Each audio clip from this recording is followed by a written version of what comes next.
Hi, everyone. Welcome to the Miracle Larry podcast. Today, something different from Larry Kelly and me, Jack Cush. Larry, how are you? I'm good, Jack. How are you? Excellent. So, this week, we decided to give the audience a voice and ask them, what would you ask Larry if you were going to be on the podcast with us? They were all afraid to join the podcast. They wanted to have their anonymous questions read here. So Larry, I'm going to throw a bunch of questions at you from the audience, and they kind of skirt around a lot of things that we have discussed in the 9 previous episodes. But let's begin with this one. This one's Oral quiz. in Wisconsin. Did you have any sense of how sick you were when you entered the hospital? Did you know how bad you were? Okay, these kind of questions. Repeat it, Jack. When you went to the hospital, when you were the ambulance over, and being wheeled into did you, and you knew it was COVID, you knew the stuff that was on COVID on television. Did you know that, well, I just got something, I'm here for them to fix it? Or did you have an ominous sort of feeling like, oh man, this is not good? When I finally said to Dawn, you have to call 911, I knew that something was going on in my body. And it was getting worse. It wasn't getting better. I mean, it starts out as, the symptoms start out like you have a cold or a sore throat so that was familiar. But when it started getting worse, and especially you started feeling stuff in your chest. So I did have a sense that something was up. When I was going to the hospital, I was optimistic. Wait a second. Let me interrupt you, mister. Did you not, before they put you in the ambulance, did you not look for insurance policies and start talking to her about alternate side of the street parking and where the money is at home? And what the hell were you thinking? Well, that was told to me. I don't actually remember that. I don't. So you're asking me what I remember when that was going on. I knew that came more out of this unknown of COVID, Jack. Remember that there's two things at play here. There's actually what's happening to me and the perception of what's happening to me because of this unknown COVID. I didn't even know I had COVID at the time, right? But that question was, is this COVID? Is this COVID? Is this that thing that's killing everybody? Right. So the life insurance policies were just to, just in case it was this thing everybody was talking about. I there was a part of me that thought that this may be really bad. So I'm trying to walk you through it. Where what I was going to say is that I have such a dichotomy in my feelings and everything having to do with COVID, because optimism and fear go hand in hand and back and forth. So you're battling that all the time. So when I went into the ambulance, I was optimistic. I said, okay, I'm going to a hospital.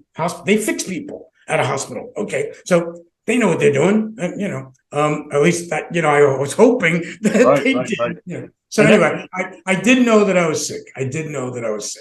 And that I like that you say optimism and fear, because that's one of the things that you learned later from Jessica, and she told us, is that when she was checking you in, and she said you had panic in your eyes on one hand, on the other hand, you're trying to make jokes. So it's sort of like the optimistic Larry, and it's like, please, can you help me, like in my breathing? And so you were torn. A friend of mine who lives upstairs, he happened to be in the lobby when I was going to the ambulance, and he told me this when I came home, months later.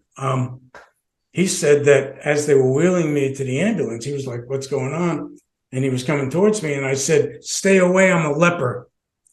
So what was going through my mind was the same thing that happened during the AIDS crisis. I was thinking about this disease in terms of, this unknown airborne deadly killer.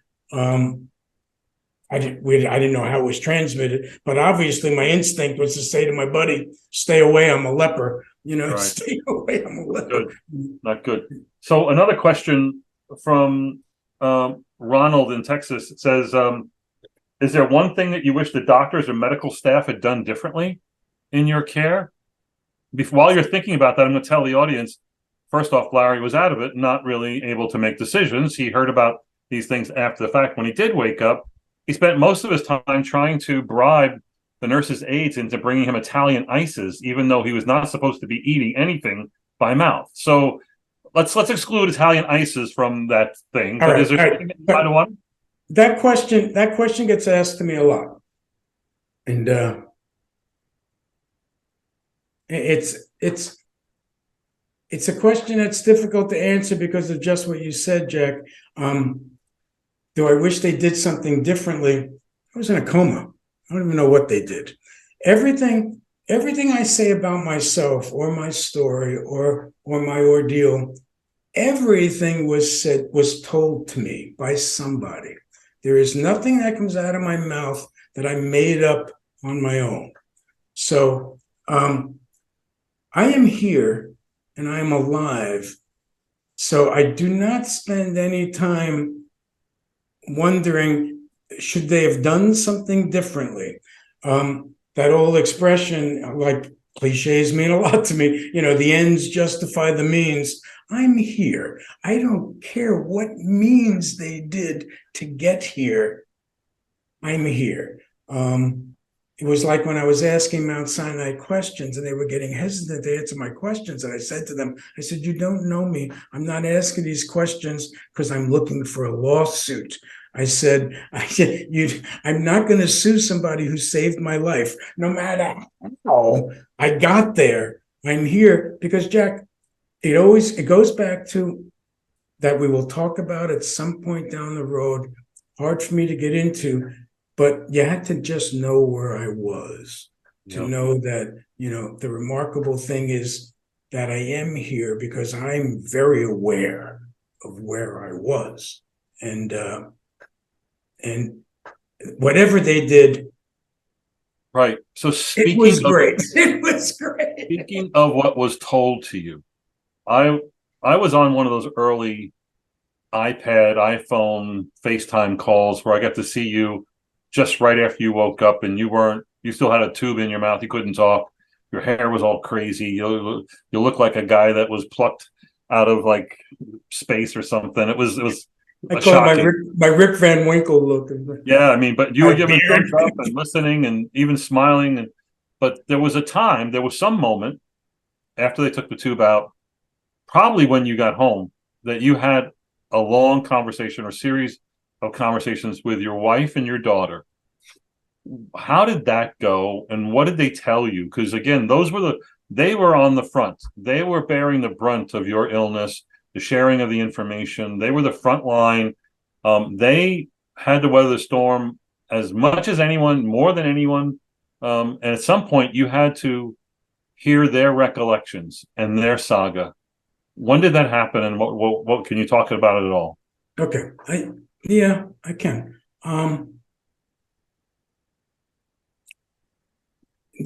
There's no light bulb moment in all of my story. There's everything happened.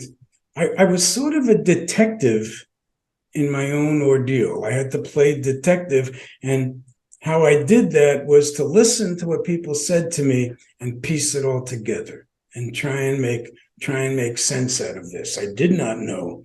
I remember my daughter Jess says on one of the Zoom calls, I had said to her, I don't remember this, what happened to me was one of the first things I said.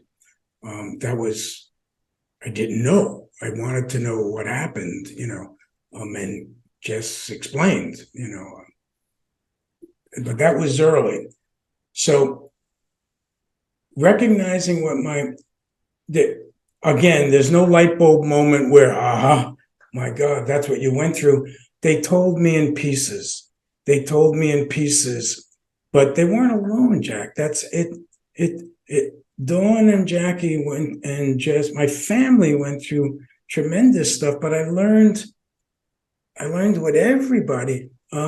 I'm very good now one-on-one with people. I'm very good listening to what they have to say and then making sense out of it. Okay, so wow, that's what was going on. So it's not a moment.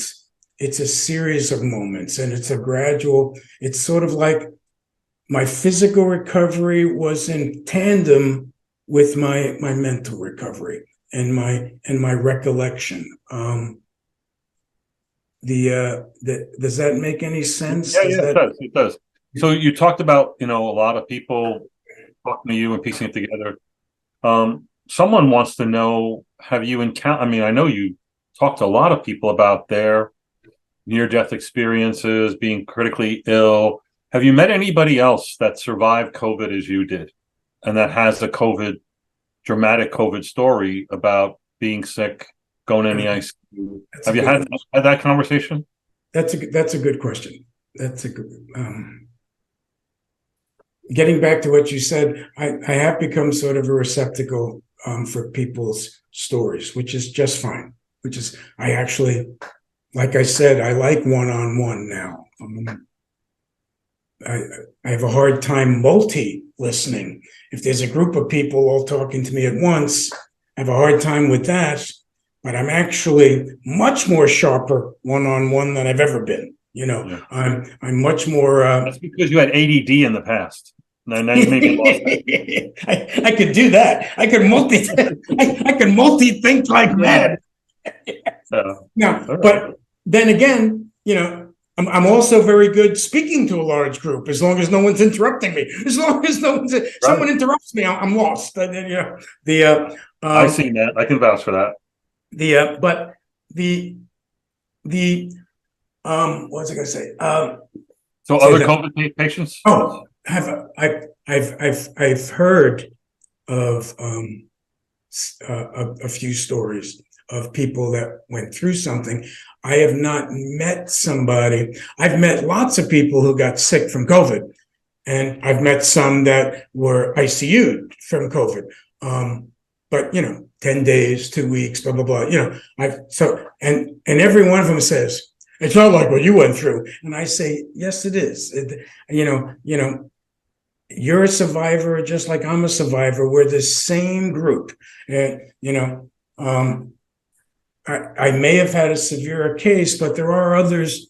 I haven't met them. There is one I'd like to. There's a gentleman from Mount Sinai. It's Mount Sinai's other.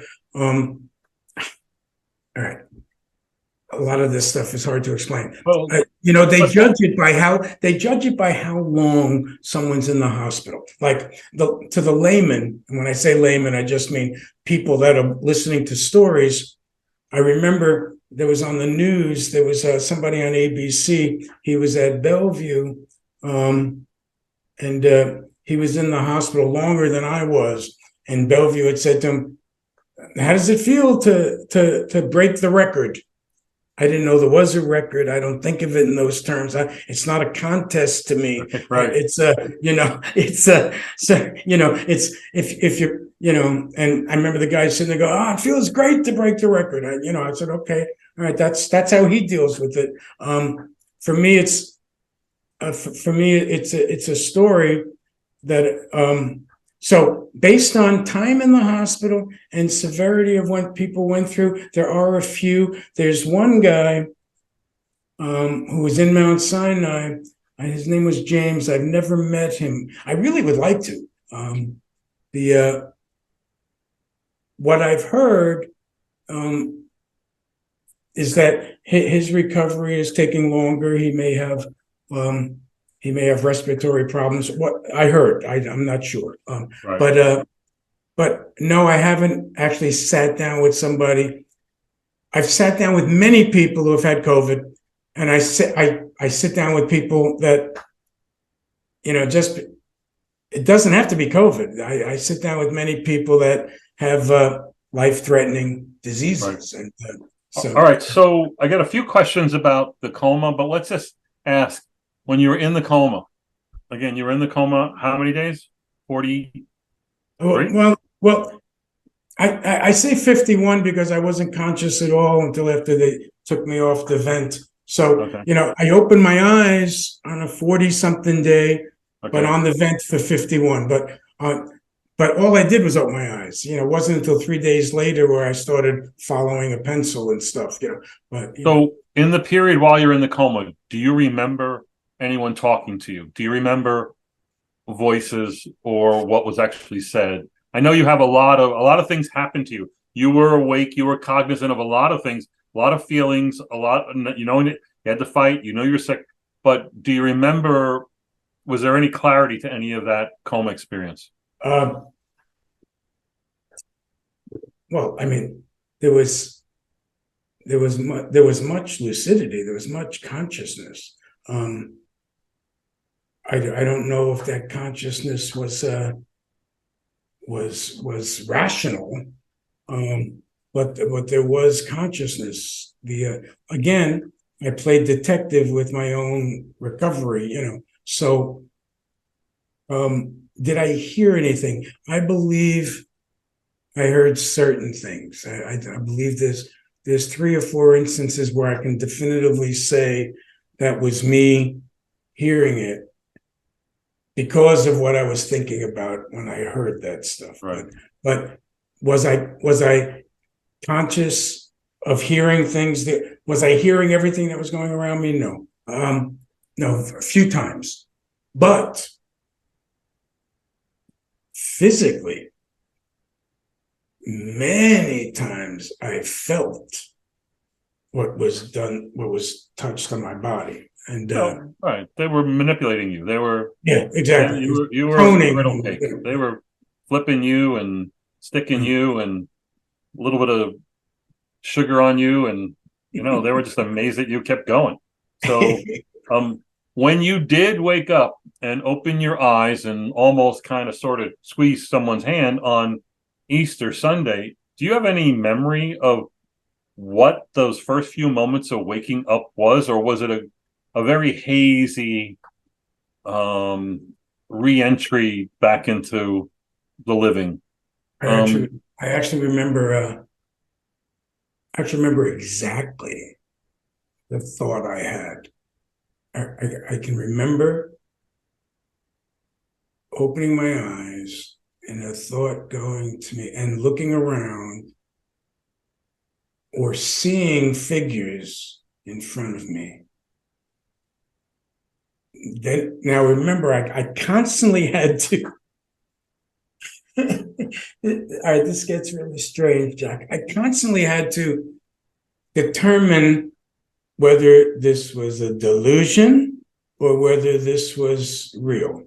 That happened a lot. That was a battle I had to do a lot continuously, and even to this day, sometimes I wonder what's delusion. But when I opened my eyes, I knew when it hit me that what this is. My eyes are open. My eyes are actually open. The first thought that hit me was, "Oh, this is good." I remember saying that. I remember, "Oh, this is good." Okay, knowing that I wasn't that this was progress. My whole detective, being in a coma, Jack, the whole thing was trying to figure out how to right. get out of here, how to get out of here. And Yeah, yeah. when I opened my eyes, I said, "All right, well, that's good. All right, all right, all right. What am I doing? What am I doing? So, What am I doing? yeah, Let me do it again. Let me do it again."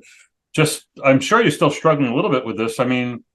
mean, delusion or reality? You're New York Yankees. I mean, it's a reality, right? I mean, it's not the delusion. Sorry. So there's a few questions about when did you realize a higher power was involved? Um, are you more religious right now?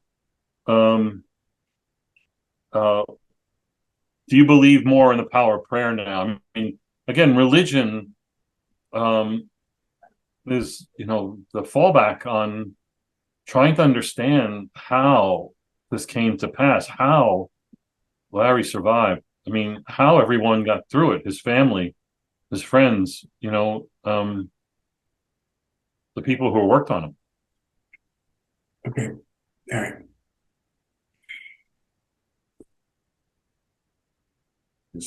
While you're pondering, I'm going to say that we all became incredibly religious. I'm a very religious person. I don't go to church as much as I think I should. I don't really watch TV evangelists, but during your illness, I watched Joel Osteen all the time.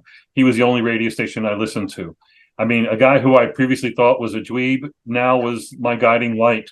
He gave me hope and inspiration every day, and I wanted to do more and to help you. And it was going to be through prayer. I mean, Well, Danny and Tommy talked about this, right? Yeah, hey, Jack. Well, that's why I hesitate. It's I worry a lot about how people define things and how I answer something, because am I more religious? I always was spiritual, but it was always personal to me.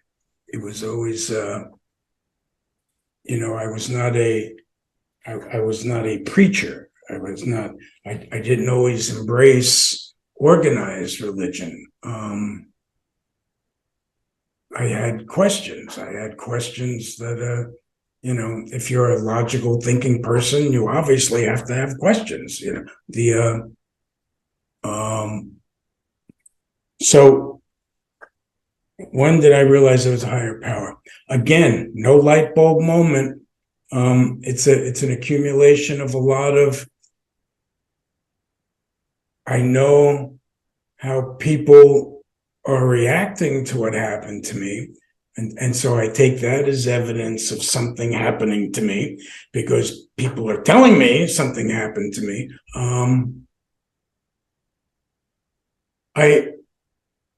Again, if you knew where I was and how amazed I am where I am now, I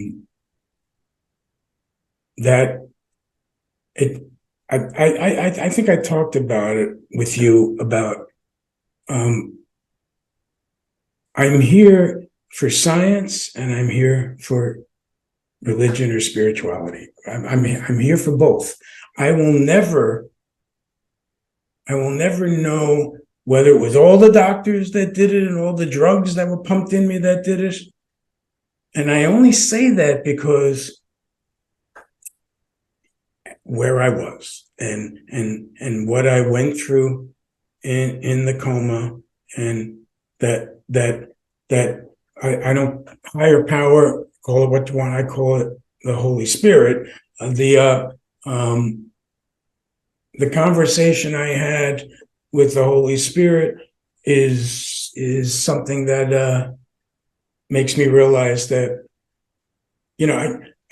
I was looking back at an interview I did when the first day I came home, and a doctor had said something to me, and I said I was never a true believer, and what that's the way I phrased it then. I would phrase it differently now, but true believer in the sense of, I was never whole hog in any one organized religion, though I embraced religion, and I totally believe there is a God. Totally, there's not even a question. I believe there's a God. Do I believe there's different gods for different religions? No, I don't. So that's where, because I came out of that pit, and I tell people that, we hear all these stories and all these movies and stuff, a white light, when you're on the precipice, you see that white light, and people have asked me that, did you see the white light? I didn't. I didn't see any white light. I didn't, the concept of whether I crossed over, I don't know. I'll never know that, but Well, the big question that everyone wants to ask, and I feel I'm going to be a broken record throughout this, I know. podcast episodes asking the same question, is what is the miracle? what is Larry? Tell us what the miracle is. And I'm going to do a little preface on that and give you two examples. I mean, it could be as simple as what you said.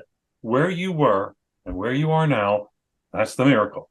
It could also be when you had brain bleeding and brain swelling and the MRIs of your head were nothing but holes and blood and just a lot of crap going on in your head. And then a few weeks later, they repeat the MRI and it's all gone and normal. And the doctors are asked, Dr. Smith, have you ever seen this before? Dr. Smith goes, I can't explain. And then my version of your miracle is it's the functional return of you.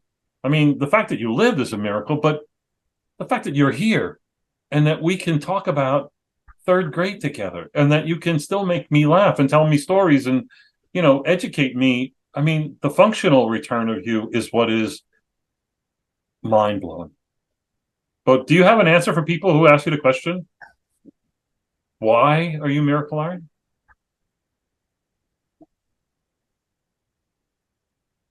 They don't ask me that, Jack. I'm asking you. Answer the damn question. Okay, right. No one asked me that. They always volunteer. Yeah. Oh yeah, they give you the wrong version. They know. They know. That mostly they volunteer. Through you. No one has actually grilled me on, why are you Miracle Larry? Except one guy in a restaurant one time grabbed me by the arm as I was walking by and going, are you famous? And I said, well, in certain circles, I guess, and he goes, I said, well, and this was right after Newsday. So I said, do you read Newsday? I don't read that rag.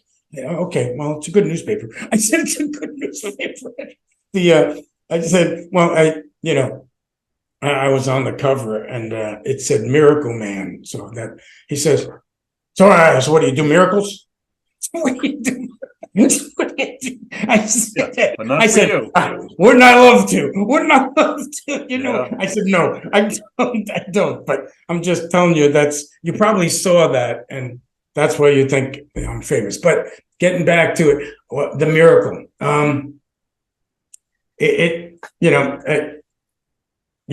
A buddy of ours, Tommy Lauderman, was once complaining about everybody calling him Bean, his nickname, and I said to him, hey, Tom, try being called Miracle Larry. But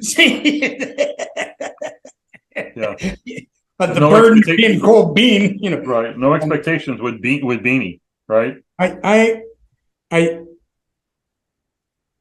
People have said to me, Jack, some of the most incredible things, that as Larry Kelly, and then Larry Kelly, they're hard to process. They're hard to, I've had down in Dallas, these are learned doctors saying you were chosen. You were chosen. I was chosen. Can you fill me in? Any idea what for? What for? But that sort of spiritual. I know. Here's the strange thing, Jack, is that I think. Oh, what happened? Something popped up. Oh no. The strange thing. My story. I'll say this. All right. At our reunion, I'm not going to mention last names, but a woman showed up, who's in her 80s that we know. Someone's mother showed up, and it came over to me, and she said, oh, Larry, I came to see you. And she said, and she put her hands on my face. She said, "You're such a miracle. You're such a miracle." And my instinct, I was looking at her, and she's misty, and which made me a little misty. And I looked at her and I said, "You're a miracle." I said, "Look at you. You're 88 years old." I said, "Do you recognize the miraculousness of that?" I said, that's the only thing I could say to her when she, what do you say to somebody who puts their hands on your face? You're a miracle. Because I think my story of where I was and where I am now is sort of analogous to everybody. I just, I wish everybody would treat each other like they're looking at me now. I wish everybody could feel this sense of, it's really weird, right? Hard to explain, right? It's hard to, Yeah. So, actually, I think what you said, and I'm going to paraphrase, but I think the miracle is in you, people have found and refound hope. That your story about your miracle really gives them hope for themselves, for their family, for that there is a higher power in their life, and that great things are still ahead for all of us, and that is kind of an amazing gift that isn't easily or often doled out. Well, I recognize that, Jack. I recognize that, I'm not a fool. I can tell that I represent many things to people now on this story, and hope is a very biggie. I give an example. I was with the buddy and up at Saratoga just this past weekend, and sitting at the bar later, went back to the hotel, sitting in the hotel bar, and there's gentlemen and people sitting at the bar next to us, and we strike up a conversation. And one of the guys is great, he's the chief of police in Nassau County, is sitting there. So I'm getting into a conversation with the chief of police in Nassau County. So now my buddy Tommy, who, the Miracle Larry, blah, blah, blah, I try to tell my friends, I don't bring it up in a sense of any ego. I bring it up because I know the story means something to people. And this chief of police heard of the story. He's going, oh, that's you. And he's there with his son, who's an NYPD cop downtown. And, but we just, and they both were looking like, it's an amazing story, man. It's an honor to sit next to you. And I'm like, no, it's not an honor to sit next to me. It's just, but I know that it makes them feel good. And that's the only reason I bring it up. And Tommy's going, all right, I get it now. I said, Tom, man, it's just, I know that the story makes people feel good. Because it does give them hope. It does get, it's, I don't know. I told you before we started the podcast, I did a Twitter search on you, and all the hashtag Miracle Larry was going on when you were getting out of the hospital, and the stories being told in the news and on the throughout the media, and everybody, it was like a wildfire talking about your story. And but think of where they were. They were under the oppression of COVID.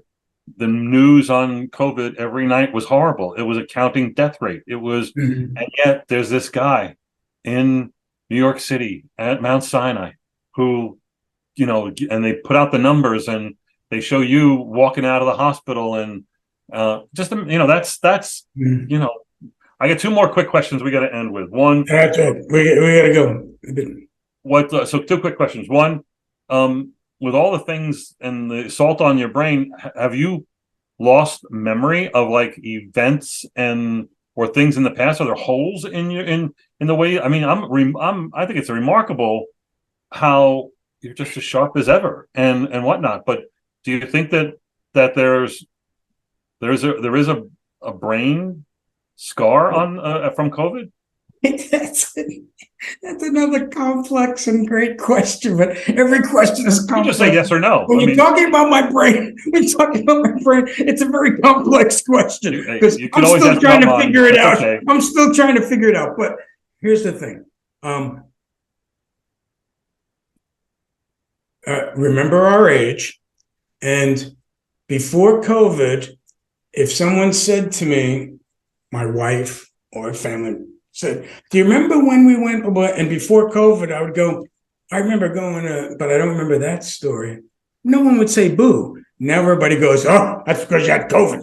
Now I said, no, it's not. I'm not doing COVID. I just don't remember that.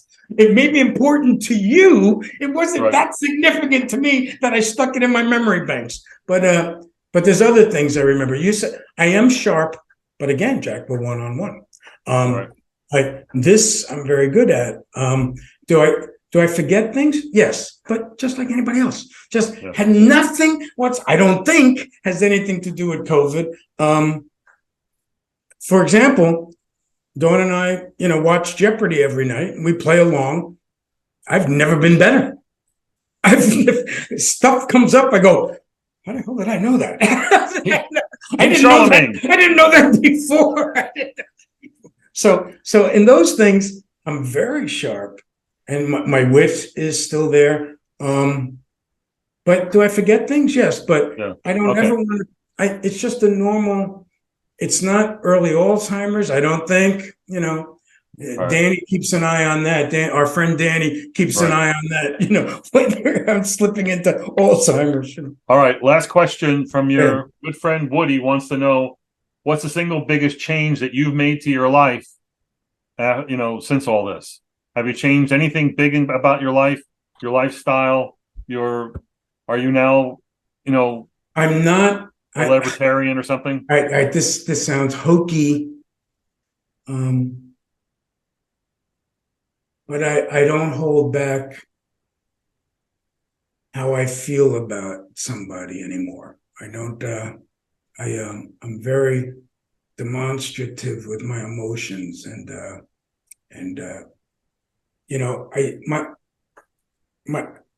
there are certain things that we can talk about that I'm looking at my life that I recognize now. One is that Maya Angelou poem that I put on our family Christmas card this year because it resonates with me with so much. When I run into people, I run into a lot of people that I haven't seen in a very long time, but they know what happened to me. So now it's Miracle Larry they're running into, and not just Larry that they knew. And there's something very special about that. There's something very special about knowing somebody for 40 years and not seeing them for 30, and you run into them. And Maya Angelou said, I may forget what you said to me or what we did, but I'll never forget how you made me feel. And that's what I latch on to when I run into people. I know that quote resonates with me so much because I go right to this person I like, do you know what I mean? And absolutely, it's great. Yeah, and I may forget certain things, like Dawn, I forget a lot of things Dawn remembers, but she remembers different. Remember on the beach when Jess did? No, I don't remember that. That's a husband and wife thing. That's because COVID. That's because you had COVID. I said it's not COVID. Use it to your advantage. If you can get away with it, good luck. All right, Larry, this is a good episode. Thanks for this. Everyone, tell your friends about the Miracle Larry podcast. We'll be back next week. Thanks, Jack. Have a good night. All right. Good night.